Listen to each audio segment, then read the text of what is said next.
Am I the a-hole for asking my brother to evict my parents because they've asked me to give up my room to my stepsister?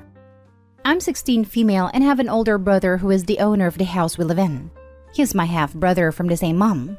I live with my dad, stepmom, and stepsister 17 in the house. My brother let my dad and I stay in this house because we were evicted from the previous place as my dad had lost his job and couldn't pay rent. It's a 3-bedroom house. So currently my stepsister and I have our own room and I have the bigger room with my own bathroom while hers doesn't. My stepsister is 6 months pregnant. And when she was 3 months pregnant, my dad and stepmom told me that once the baby is born, her boyfriend is going to move in with us and they will need 2 rooms, one for them and one for the baby. So they offered to clear out the shed we have outside for my stuff and I can just sleep on a couch at night. I'm not happy about this. I talked to my brother and he agreed this is unreasonable.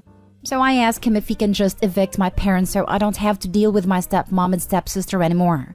My brother suggested that I move in with him so that I won't live there when they are served the eviction notice, as he was worried that they would blame me and it wouldn't be nice if I was living there. So just about a week ago, my stepsister's boyfriend moved in as well. I have now moved in with my brother and they have been served the eviction notice, which is 2 months.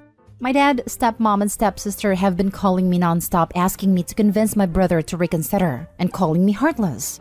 My stepsister texted me saying I'm the biggest a-hole she's ever met because I'm making her homeless at the peak of her pregnancy and it's her baby that I'm punishing. Am I an a-hole? Edit. FYI, we were living there rent-free.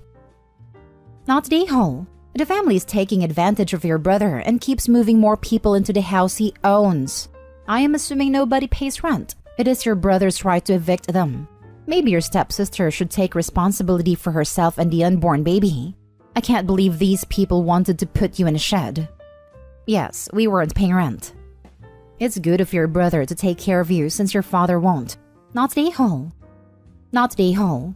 They don't need a separate room from the child. They need to all sleep together in one room. So when the baby cries, they definitely hear the baby crying and can tend to the baby's needs.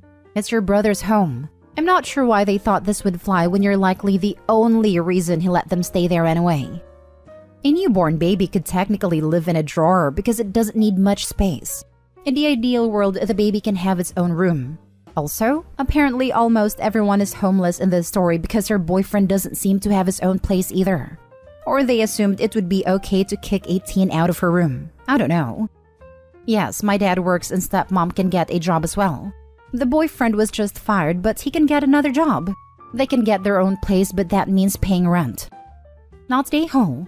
Your brother is no relation to your dad or stepmother. So the only reason he even let you guys live there was for you. If they aren't letting you live in the house, he has no reason to let them stay and could be making a lot more money with other tenants. So it's actually to his benefit to evict them. They made choices that were bad parenting. And now they're paying for them. Their choices, their problem. Not yours. Ever. Next story. Am I the a-hole for demanding my brother with a baby on the way to buy me a new phone? For some backstory, my brother 23 male is an aspiring prank YouTuber trying to get extra money for his upcoming baby. I 20 male am a big techie, and I have recently been the victim of one of his stupid pranks. For even more backstory, I also don't have a lot of money, but there are a few things that I treat myself to, like the new iPhone. Every year, I save up all year to be able to get the new iPhone. So, the whole prank was that he sneaks up behind me, grabs my iPhone, runs to the bathroom and throws it at a wall. Well, as you can expect, the phone was messed up, completely bent and couldn't be fixed. When I started yelling at my brother, he told me he was just trying to make money for his baby. When I went to Apple Store, they told me that it couldn't be fixed, as it cost more to fix it than buy a new phone. So I told my brother that he owed me $1,200 to buy me the new one. He told me that the screen was just cracked, but I showed him the letter from the store and my phone receipt. He eventually paid me, but he told me that I was taking money straight out of his unborn child's pocket. I don't know how to feel about it, because on one hand, I worked all year saving up to get that phone, and it was important to me. But on the other hand, he is going to have a child next month that he is going to have to support. Not the a-hole. That wasn't a prank. That was straight up stupidity. Who throws a phone at the wall and doesn't expect it to break? Your brother doesn't sound mature enough to have a child. Agreed. If you are going to prank someone by damaging their property, you should be ready to pay to replace it. OP not the a-hole. Maybe talk to your brother and tell him what's off limits for his pranks. Anyone who pulls a prank like that is off limits for pretty much any interaction with me. It's like his frontal lobe is a pocket of air. Aspiring prank YouTuber is the stupidest string of words I've ever heard, especially if his idea of pranking involves committing crimes on camera. Not today, Hall, and I pray for that kid's future. Yeah, every time I see one of those family prankster lol channels, I just pray that the spouse eventually gets tired of how the kids are being treated and divorces them. The thing that his brother and many viewers don't seem to realize is that in many of these long-running prank channels where they're pranking their friends or family, the pranks are staged. The person who is getting pranked is in on it from the beginning and agreed to it. And they're usually a bunch of guys with rich parents, and so think nothing of destroying all kinds of stuff because they can just buy a new one, and then hire a maid to clean up the mess. And frequently have sponsors. Only idiots destroy property and commit crimes without sponsors, prior agreement, or the knowledge that they'll be losing gobs of money for a while, if they hit it big enough to recoup ever. Not today, Hall, and that's not a prank. A prank is grabbing your phone and throwing a different already broken one at the wall, then giving you yours back unharmed immediately. You break it, you bought it. Maybe this is why the brother's YouTube prank channel isn't doing so great. Next prank? He steals his brother's car and rolls it off a cliff. That's it. The end. Hilarity. YouTube views. Thousands of dollars in ads. Baby set for life. Next story is titled, Am I the a-hole for not telling my dad about an award I was getting in school? My dad found out about this last week, but I got the award at the start of May. Background, my parents are divorced, and until I was 7, my parents shared custody of me. My dad was remarried at a time, had 3 stepkids. His oldest stepkid's dad was moving for work, and she wanted to move with him, and the court said that she could. My dad's wife didn't want to be apart from her oldest or to separate her 3 kids, so she wanted to move as well. When Dad told me, I begged him to stay. He told me he had to be with his family and that them staying was not an option. I told him he could stay for me, but again he said no.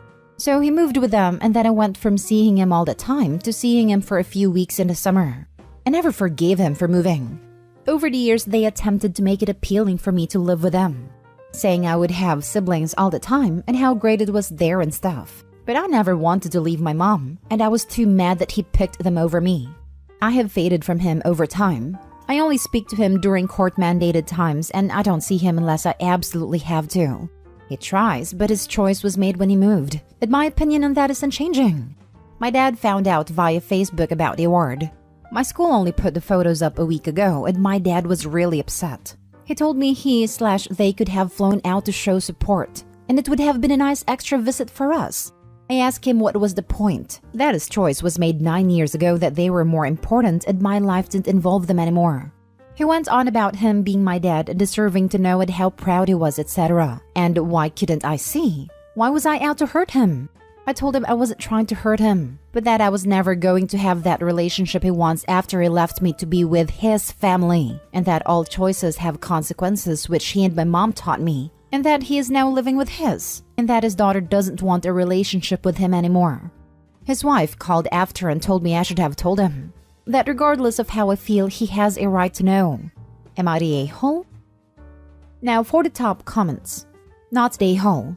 He made his choice to be with his family. Now he gets to reap the consequences. I just wonder if your anger is hurting your emotional and mental well-being.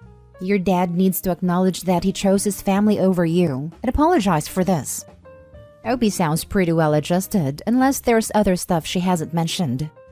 I was about 16 when I finally gave up trying to convince my father to act like a father. I think the Opie is probably in the same place I was, just so tired of being angry and hurt and switching to indifferent to protect their own heart. So I directed my love and efforts towards the people who did make time for me, like my mom and grandma. I definitely feel for Opie. That regardless of how I feel, he has a right to know.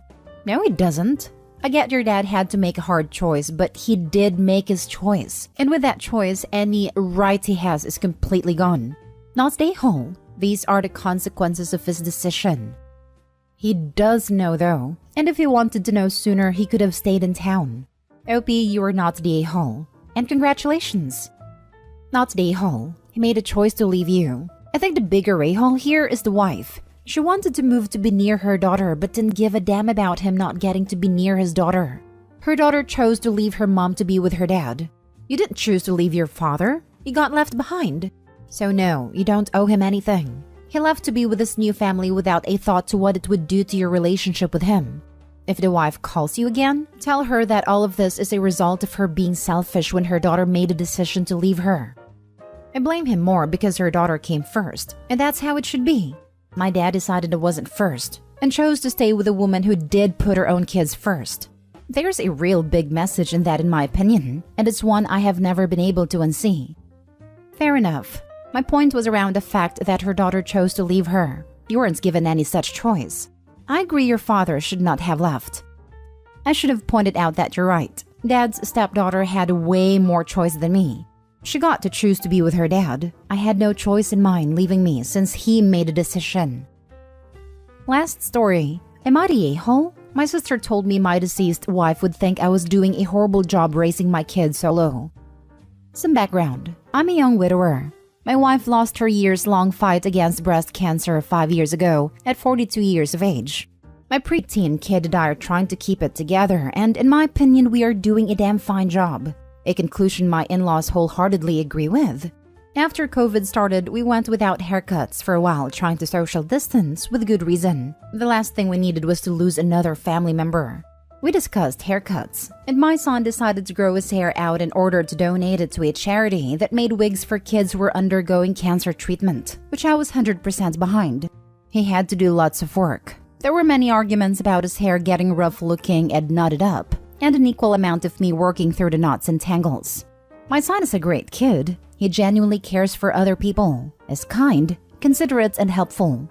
He is an excellent student and is due to start in a gifted program at school.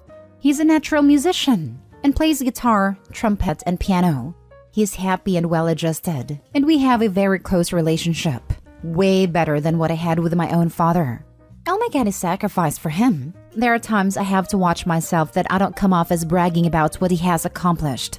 Mid-2021, he went out with his buddy to go fishing in the neighborhood and was gone a lot longer than expected. I started to worry. A lot. I'll freely admit I have real PTSD regarding family members being in distress. He was safe, but went farther than we agreed upon, which I was upset about.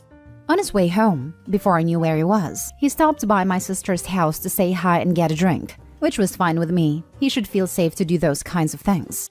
However, after he left to continue home, my sister felt it necessary to call me to let me know he was on his way home. And for good measure, thought she should voice her concerns that my wife would think I was doing a horrible job raising my son. She didn't like that his hair was so long.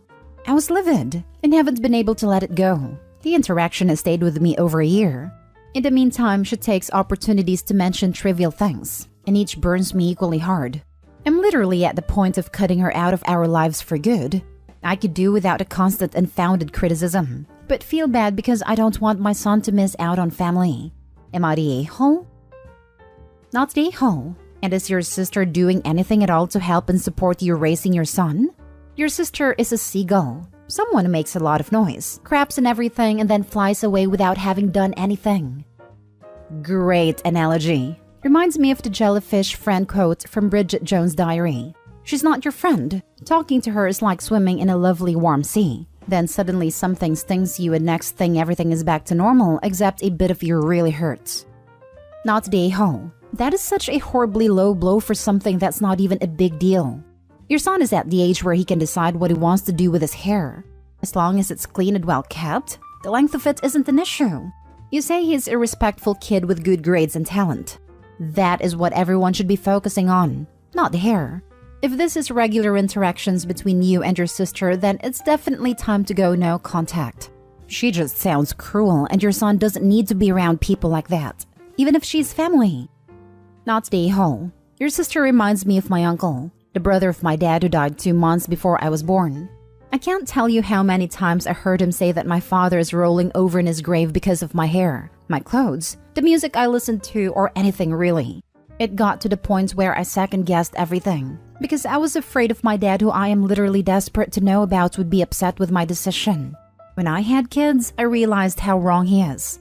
Don't let your sister make you second-guess how amazing you are doing, because you are doing great. And your wife will always be smiling down on her two guys, proud of every step you two take together. You literally brought tears to my eyes. I think you can get it based on similar experiences. There is so much already going through my head on my own, let alone getting unsolicited feedback.